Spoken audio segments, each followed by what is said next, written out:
Earlier today, I made a video about I had a period from 2019 to 2025 where I didn't like myself. I had issues with my self-image. I just didn't like myself. I was going through a lot, and I was, sitting here. I had been watching a couple messages online, some preaching and stuff, and I just kind of had this quiet question within myself. I didn't even say anything out loud. And I said, what was that? What was I doing from 2019 to 2025? I wasn't actively doing anything wrong, I don't think. I wasn't like out of fellowship with God. I was a Christian.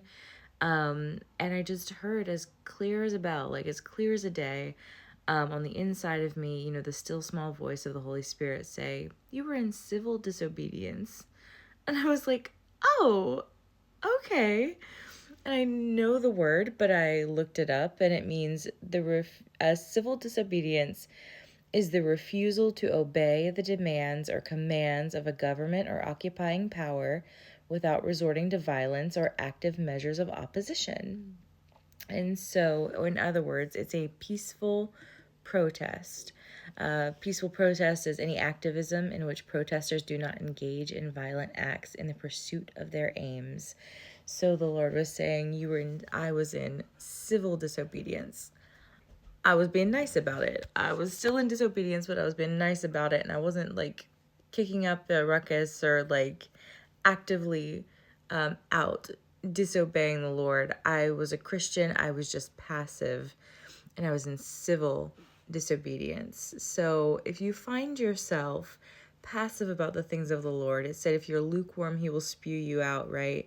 Don't be passive. Be active in your relationship with God. Don't be like me for 4.5 years, being in civil disobedience, quiet disobedience to the Lord. Be serious about Him. Pursue Him. Ask Him what He has for you to do. Be in the Word. Be in prayer. Be hot in pursuit of the Lord, and your life will go a lot better. I can say on this side of it that obedience is sweet.